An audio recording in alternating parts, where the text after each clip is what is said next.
So what do we got here? I think there's something in here you're really gonna like to see. Okay. 1963, American-made Fender Stratocaster. Oh, to me, this is the guitar. But there's something very, very special about this specific guitar. All right. This guitar was actually played by Jimi Hendrix. That's a big wow factor right there. Jimi Hendrix, man, he's one of the greatest rock and roll legends of all time. But what I'm bringing to the table today is not only a piece of rock and roll history, but it's very well preserved. Jimi Hendrix, he was an icon. This guy did things with the guitar that no one did before it. He played a Strat. Yeah. Left-hand guitars are far and few between. Right, His first guitars were used. He couldn't find a left one. Right. So he started playing with a right-handed guitar with the strings upside down. Even when he had money, he continued playing guitars that were right-hand guitars strung upside down. Okay, you mind if I pick it up? No, absolutely, by all means. All right. This is the Holy Grail. He actually held this guitar that you now have in your hands and made wonderful music with it. Is there any pictures of him playing it on stage or anything, or? No, because it was exclusively played in the studio. This was his really favorite sort of recording acts. I'm gonna set this down. And where did you get this? It was actually owned by a guy named Skip Jarrett. There was a studio called Juggy Sound Studio that Jimmy loved to cut in up in New York. Skip was the chief engineer at Juggy Sound Studio. And after they wrapped up all the production on Band of Gypsies and all that, they gave this guitar to Skip. When he passed away, one of my business associates and I acquired the guitar. Okay. This guitar was on Band of Gypsies? Yeah, he played this guitar on several records. He actually played it on Nervous Breakdown as well. Okay. Here's just something that came out this year in this magazine about this specific guitar. The guy that wrote this article, did a lot of extreme diligence. Plus I have, letters signed by Jimmy's brother. I have seen items where people had letters from the family. Right, Okay, and it turned out not to be what they said it was. Right. Okay, that's the one big thing that scares me. How much do you want for the guitar? I think this guitar, from everyone I've talked to, I'd be willing to take, say, $750,000 for it.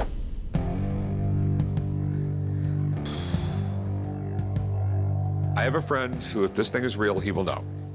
And if not, he'll call bull. Bring it, you know what I'm saying? All right, I'll be right back. Give me a few minutes. Okay, thanks, man. I have nothing to hide. Let's turn the lights on real bright. This is an authentic Jimi Hendrix guitar. I'm happy to challenge anybody that he wants to bring to the table to look at it, because he'll authenticate the guitar. This is stupid cool. I mean, one of Jimmy's guitars. Hendrix turned the guitar into an extension of his body. Every way he moved was altering the sound of the guitar. When you see him dip down real low, he's bending physically bending the guitar. Right. There's very few guys that can make their own statement with the guitar anymore. But guys come along like Jimi Hendrix and just take it to a completely new place. I want to make sure this is 100% before we start talking a lot of money. Yeah, you mind if I take a look at it? No, man, by all means, that's why you're Awesome. here. There's a couple of things you'd want to look at. The tremolo bar. These are usually bent and angled up. He played the guitar upside down. He flattened a lot of these out, made them straight. So they probably weren't ramming into his arm and stuff like that. Another thing is what they call ring wear. If you're playing the guitar like this, my wedding ring hits the guitar, removes a lot of the paint, finish from there. If you look at this guitar, the top side of the neck has a lot of that wear. That's from the guitar being this way. How Jimmy would have played it. Left-handed. The article that you guys have sitting over there, they asked a bunch of vintage dealers to take a look at this guitar with photos and stuff like that. The serial number here, L14985. This guitar has actually been documented. No doubt, this is definitely one of Jimmy's guitars. That's really, really cool. In my head, I think I know what it's worth, but what do you think? No guitar is worth anything unless everything's working on it, in my book. Plug it in, let it rip, Let's just do turn it this. up loud. Cannot believe this.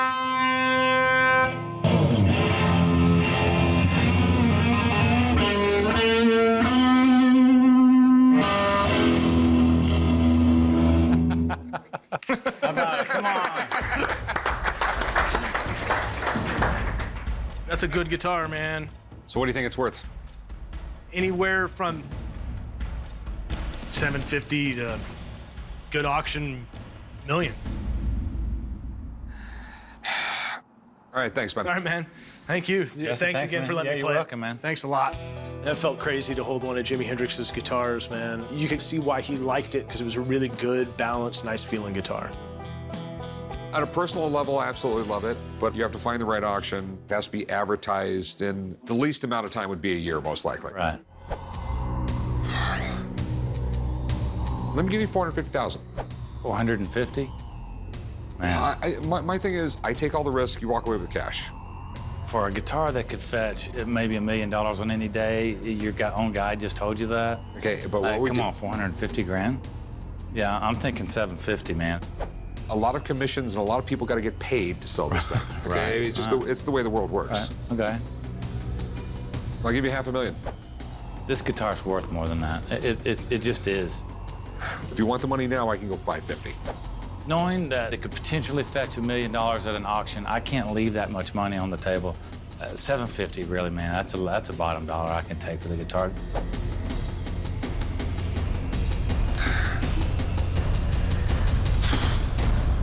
All right, well, have a nice day. Tell me if it goes to auction. I might bid on it. Okay. Thanks, man. Well.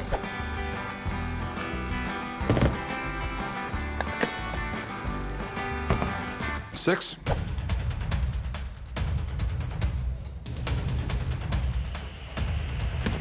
I can't do it, man. But I'll call you if I change my mind. Call me. Okay. All right, man. He's fired one last bullet across the boat there with the $600,000 offer, you know. Honestly, I was starting to kind of get a little bit more tempted by that. But if you want to come to a fair point in selling something of great value, don't be desperate about it. And that I am not. Hey, how can I help you? I have this guitar here, and I wasn't sure whether or not I could legally sell it. Yeah, I've never had anyone ask me if it's legal to sell their guitar. And that would explain why. It's a tortoiseshell. Okay. I came to the pawn shop today to see if I could sell my tortoiseshell guitar. As far as its value, I had no clue. If I was able to sell it today, that money will go towards my daughter's college. Where in the world did you get this? I bought it at a pawn shop, and for some reason I was drawn to it. I've done a little bit of research on it. The UK government has one that they confiscated through customs. So does the Australian government, and there's a very limited amount of them. For centuries and centuries, people have used tortoiseshell for everything. I mean, it was really prized for a long time. Tortoiseshell was real popular back in the day for making combs, sunglasses, guitar picks, all sorts of stuff. It looks cool and it's incredibly durable. But some tortoises became endangered. So in the early 70s, the trade in tortoiseshell was banned. I mean, it really is beautiful. The way the light goes through it, it's browns and reds and oranges. But my problem here at the moment is, I don't know if it's early 70s or older, which would determine whether it's legal for me to buy this thing. You have to think about it. A bald eagle feather is a $10,000 fine. It doesn't matter if you thought it was a turkey feather. If it turns out to be a bald eagle feather, they're going to take it from you. They're going to fine you $10,000 and tell you ignorance is no excuse for the law. So I've never been here today. I have a friend with a store right down the street, so he might know the laws on it. That sounds good. Okay, let me give him a call. All right. I've seen a lot of instruments come through the store, but never anything like this. Making a new guitar out of tortoiseshell would be against the law. So if I can verify that this is old enough and legal to own, then we're looking at an extremely rare find here. Hey man, how's it going? Pretty good. How you doing? All right. This is the guitar I called you about. Wow. Sea turtle, maybe? Cool. Very cool. Guys usually call me down when they have anything with strings on it. I used to play in a bunch of different punk rock bands when I was younger, so it's kind of surprising I can even remember anything, let alone all the stuff I've learned about guitars over the years. So do you know anything about these things? They were kind of big after World War II, Korean War. Guys would bring them back from the Pacific, and I know they go for a premium. They go for a lot of money. So do you have any idea how these sound? You know, I know that bluegrass guys prefer a real tortoiseshell pick because of the sound, the tone of the pick. Looks like it'd be a weird scale length. The neck looks really short, but not having strings on it, I kind of have no idea. It could sound amazing. Okay. You know? So, I mean, what are your concerns? Basically, is it legal to own? And any idea what it's worth? This is kind of a tough one because I don't think you'd get in any trouble owning it because there's a lot of this stuff floating around. It's been around for, you know, ever. People have been making stuff out of tortoise. But I don't know about selling it. I would think one that was made really well, you could probably get some money for. And somebody did a lot of work on the inlay. You can see the Rosetta pattern around the sound hole matches the binding and stuff. But this is kind of a tough one. Honestly, dude, I wouldn't touch this with a 10-foot pole. There's people that have done 10 months of in-house arrest and paid like 20 grand in fines for selling this stuff illegally. That's something I would be concerned with, you know? All right. Thanks, man. No problem. Catch you guys later. Hey, thanks. Good luck with it, man. Hey, thank you. I'm going to look at my options as to what I can and can't do with it. I've got 2 girls, and I don't want jail visits from them. What do we got here? A custom-built quad Stringmaster guitar. It was built by Leo Fender for my father, Noel Boggs. He was an electric steel guitar player. In the 40s, the 50s, started out with Roy Rogers and Bob Will's band. Hey, forgive me, I've never heard of them. It's definitely really cool. I've seen lap steels I've never seen 4 like this. I spent about 6 months as a kid trying to learn how to play a regular guitar. I couldn't imagine trying to play 4 at the same time. I'm here at the shop today because I'd like to sell my dad's quad Stringmaster guitar. My father was Noel Boggs, and this guitar was built by he and Leo Fender. Leo Fender was the originator and designer of Fender Electrics, which was and is one of the most prestigious guitar makers in the world. What you have here is real interesting. Leo Fender and your dad basically created this. Is this kind of a one-off thing, or did they actually ever go into production with it? All of my dad's guitars were one-offs, that they were the #1 in the very first part of the line. My dad was sort of the token player to see if it was going to work. And I'm sure Leo Fender doing 4 at the same time. I think you probably need an expert like your dad. It's pretty cool. Rock and roll as we know it would not exist without Leo Fender. He created some of the world's most popular guitars without even knowing how to play them. The fact that he built this himself makes it pretty badass. I just don't know enough to put a price on it. What are you looking to get out of it? $50,000. Okay, this is so far out of my realm, so I'm gonna have a friend of mine come down and take a look. He's just gonna know a lot more about it than me. Do you mind? Not a bit. I will be right back. I love the idea of an expert coming in to look at this guitar. He'll recognize immediately the value of it and the uniqueness of it. Check it out. Oh, wow, cool. I've seen lap steels. I haven't seen one like this before. Not to mention that her father and Leo Fender created it, and I guess it's the first one, so. Who was your dad? My dad was Noel Boggs. Oh, very, very cool. Especially country swing and the Western swing stuff. He was kind of the go-to guy, your dad. Exactly. This was the Stringmaster, Fender's top of the line. He probably had a bunch of these at one point, right? He did. Yeah. And he would go to Leo and say, I'm doing this job and it needs to have this kind of tuning. And I'm sure a guy like your dad probably played multiple tunings in songs, so it was almost a necessity to be able to have the 4 necks. Leo would sit there and watch my dad play and see how he would work it, because my dad actually jumped from one neck to the other on the fly. That's really cool. That's neat. Can we set it up? Absolutely, would love it. Leo Fender was an engineer who saw a need amongst a bunch of musicians and started building guitars and amplifiers. Noel Boggs was one of the go-to guys. It would have been really neat to sit in the room and listen to the ideas bounce back and forth between these guys in the infancy of electric instruments like this. So you have a master volume and a master tone control. It's kind of a trip because this one's modified. These are actually pickups. This is a total custom modification. I've never seen anything like that. That's really cool. That's Leo Fender. Just think that Leo sat there with him and came up with this idea is pretty amazing.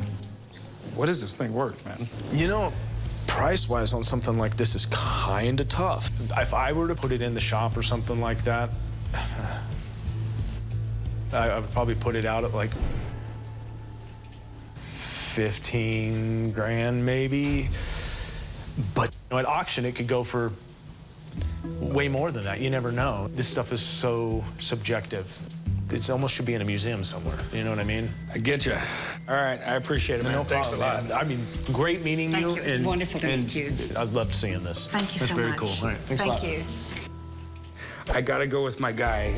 If you're gonna hold my feet to the fire, I can offer you $10,000 for it, but if I were you, I would put it in an auction. I think I'll wait. But thank you so very much. Thank you very much. It was really cool, and it was a really cool story to hear. Thanks. Take care.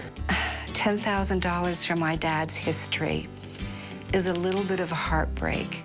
I'm going to sit with it a bit, and then I'm going to look at auction houses because I don't want to wait too long.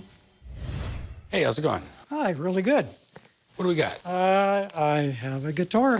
It's a... All right, let me grab this real quick. Sit it on this for me. That's cool. It's a Jazzmaster, right? Yeah, it's a 1962 Fender Jazzmaster. It's got a little bit of buckle rash where your belt buckle hits the guitar while you're playing it. They all have them. The big 70s belt buckles, huh? I'm here at the pawn shop today to sell my 1962 Fender Jazzmaster guitar.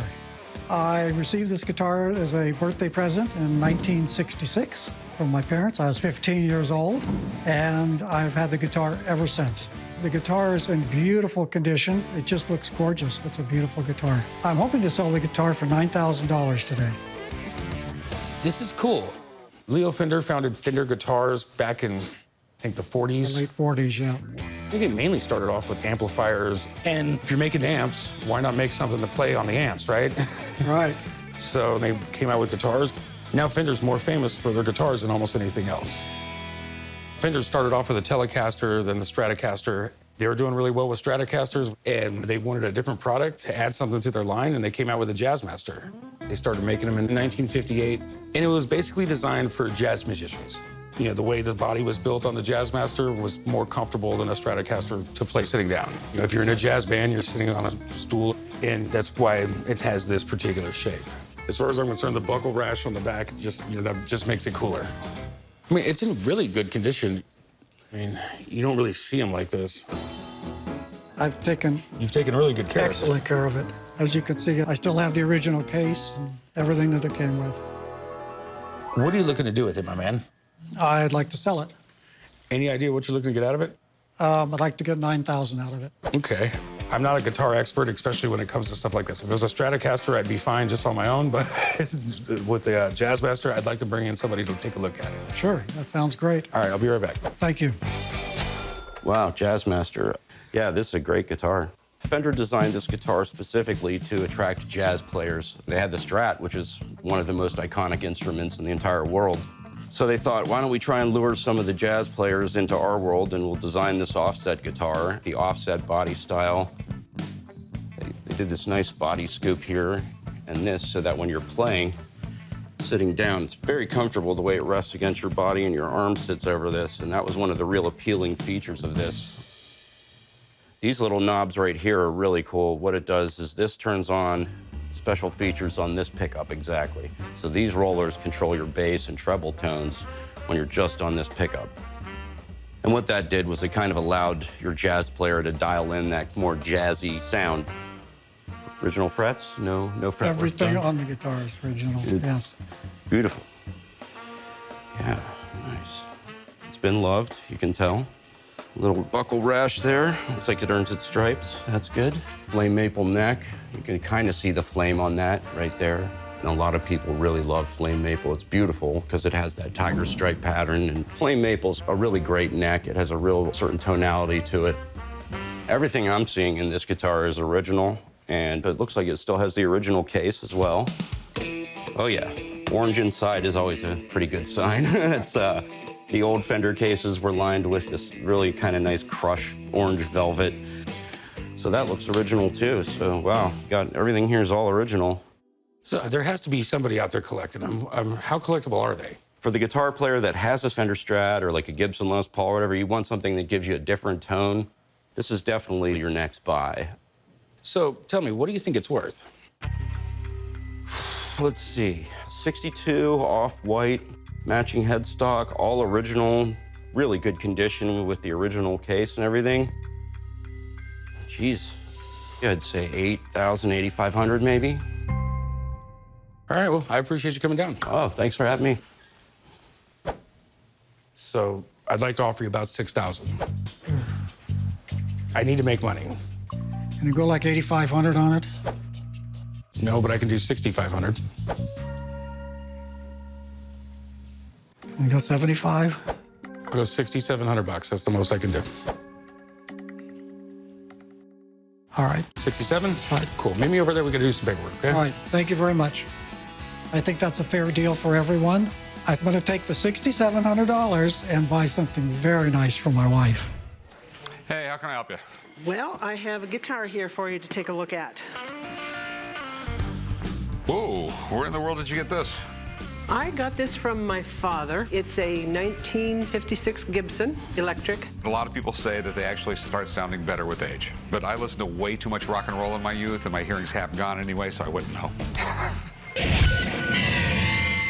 I came to the pawn shop today to sell my 1956 Gibson guitar. It's in great condition. I think the guitar is worth about $20,000. It needs to move on to someone else who can appreciate it as much as I do. Yeah, this is really nice. Did you ever play it? I did not. Just your dad? Just my dad. Do you know anything about it? My father actually purchased it from a band member. It was secondhand to him. Other than that, I don't know anything about the instrument itself. Gibsons are like one of the best guitars made. They were made with quality. Everything from the wood, craftsmanship, everything about them was quality. And that's why you can still get money out of Gibsons, as opposed to a lot of other brands that are just no one wants. Orville Gibson was a guy who started off making mandolins in the 1890s, and his company went on to make some of the best guitars ever made. Everyone from B.B. King to Keith Richards to Jimmy Page has used a Gibson guitar. I mean, everything looks in amazing shape. Can't find a damn problem with it. That was my father's baby. Okay. Music was his first love. How'd you get the date? From my father. There's model number inside the guitar. Okay, because Gibsons always have really, really bizarre serial number systems. You can't track it down by just the serial number. You got to know about the knobs, electrical wiring, all sorts of strange stuff like that. Pricing a classic Gibson can be really tough, and just the littlest difference can mean tens of thousands of dollars. You want to sell it or pawn it? I am looking to sell it. And what were you looking to get out of it? I've been advised to not take less than $20,000 for it. Okay. First thing I want to do is I want to have someone come in here and take a look at this thing.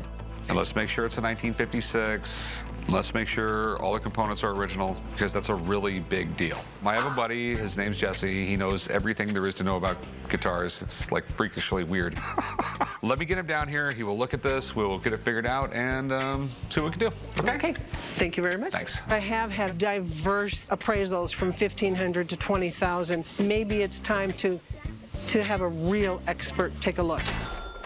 Looks like an ES-225T. You can see stamped down inside this F-hole. T stands for thin body. It's a very cool guitar. It's got some neat factory options on it that you don't see every day. The Bigsby tremolo, these didn't come on all of these guitars standard. You had to order it with this specifically. Right.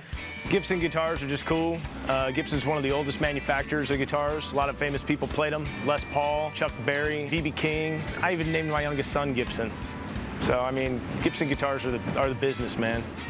George Thorogood, you know, the bad to the bone guy. Oh, yes, absolutely. He uses a guitar very similar to this. Same pickup, same body style. These were good sounding guitars. So what are your questions? Basically, is it a 1956? Is it all original? And what's it worth? Okay. You can see stamped down inside this F-hole a letter and 4 digits. Yes. And then a space and 2 digits. Well, that's the batch order number. It looks like it's a V, which would put this at 56. 56 was the first year they started doing 2 pickups. It's all original, as far as I can tell. I mean, it's still got flat wound strings on it. It looks like these strings are probably almost as old as the guitar. Okay. Price-wise, in this condition, in today's market, probably looking at like 35. 35 what? 3,500. Really? That surprises me.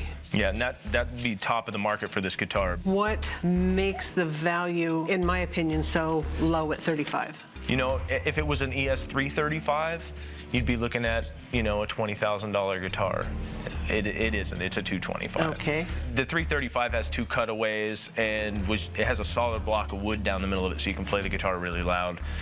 You know, a lot of people use those. Eric Clapton uses 335s. This guitar is completely hollow. so it squeals if it gets too loud.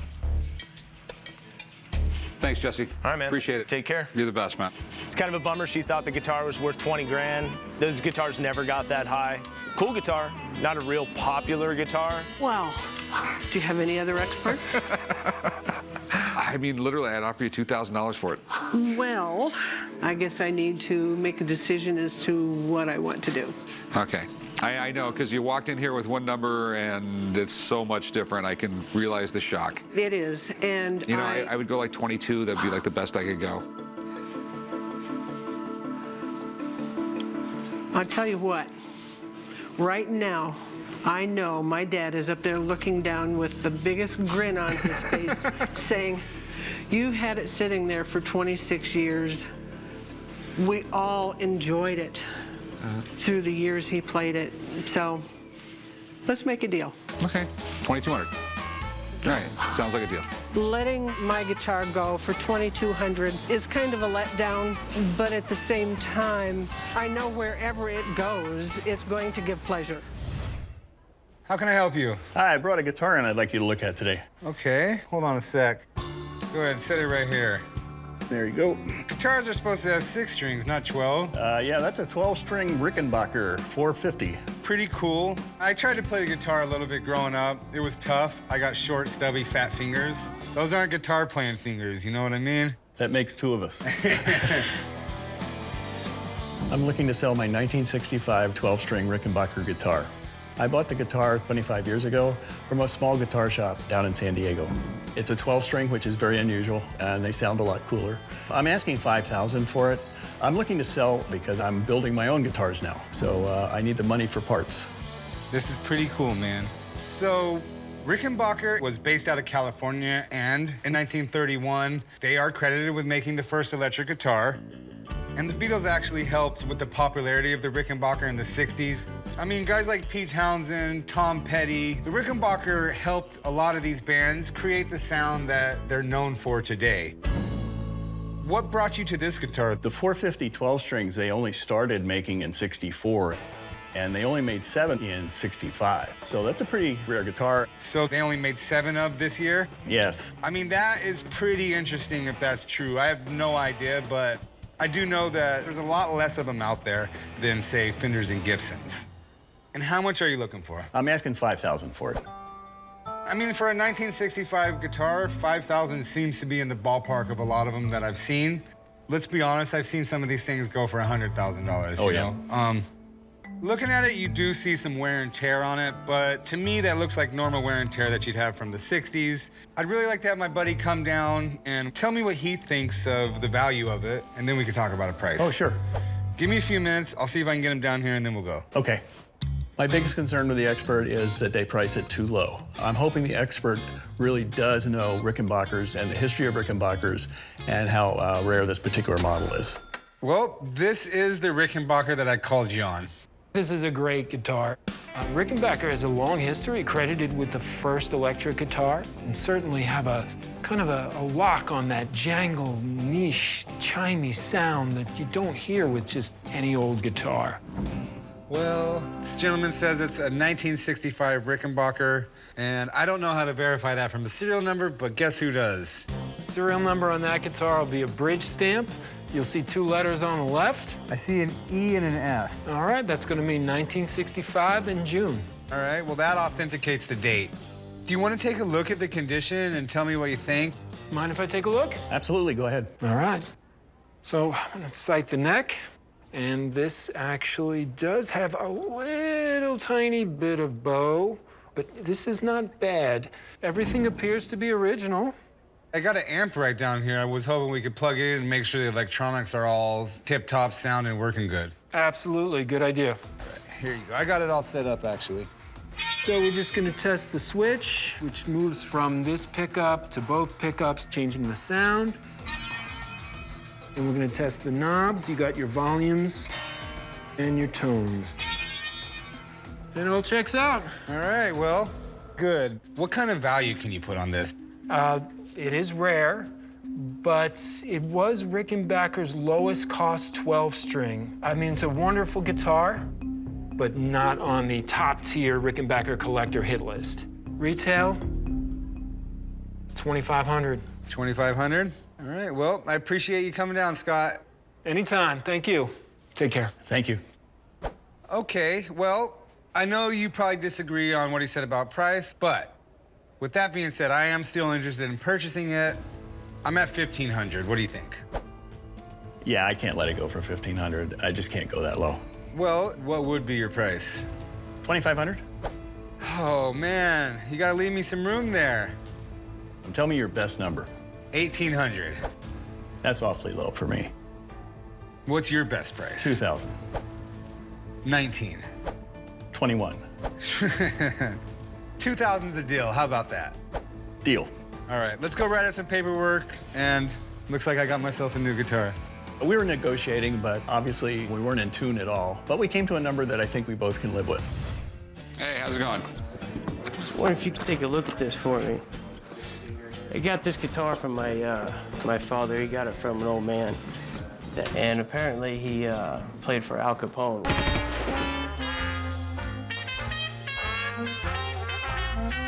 It's a Gibson L7 hollow body.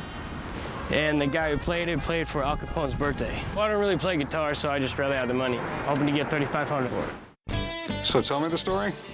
Apparently he had a gig, and he just knows he's supposed to play for somebody's birthday party, and they're getting ready to play, and all of a sudden the doors start to lock up, and a couple guys with some Uzis start covering the door, and apparently it was Al Capone's birthday. Okay. If it was played for Al Capone's birthday, does it make it more valuable or anything? No, not at all. No collector gives a rat's ass if some guy played for Al Capone once with his guitar. If I told you I played for Obama last week, would you believe me? Wow. One of the misconceptions about antiques is if it was at one place at a particular time, it's worth more money. What they care about is what kind of guitar it is and what kind of condition it's in. Okay, the neck does look a little bit bent. You got separation along here, and the frets are so worn down. Did you see that? It was a little beat up, needed a little restoration work, but when you're talking about a 1942 Gibson L7, which was a slightly higher end model at the time, there's money to be made. So how much you want to sell it for? My guess is $3,500. Did Capone buy it for him? No. Okay. I'd pay you $1,000 for it. Yeah.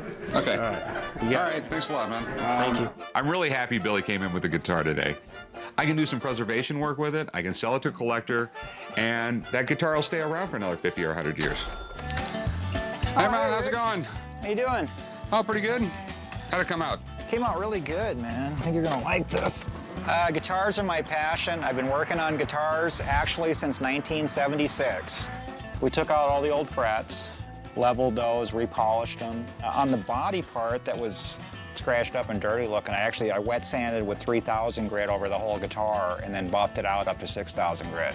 So that's the original paint that was underneath all that stuff. That's beautiful, man. On the back, we didn't really do much to the separations because they're solid. You got some shrinkage here. You know, it's so dry in the desert, the lack of humidity, the wood, it'll shrink like up to 20% dimensionally. If you ship this back out by the ocean or somewhere it's humid, it would probably grow back to the original size eventually. I like how you left this so it was played. Looks like it was played. I didn't want it to look like brand new because the more original it is, the better off you are with this stuff. So what do you think? Are you happy? I'm in love with it, man. It's beautiful. You know, Yeah, it really is. When I saw the guitar, I was just blown away. This guy is good. So the level for the fretboard with the refret was 350, and then all the hand polishing stuff was 100, so it's 450 total. Okay. The money to restore this guitar was totally worth it. I thought with a simple restoration job, I'd have got $2,500. It was such a nice restoration job, I'm really believing I can get like $35 now. Next time I get a guitar that needs fixing, that's where it's going. No question.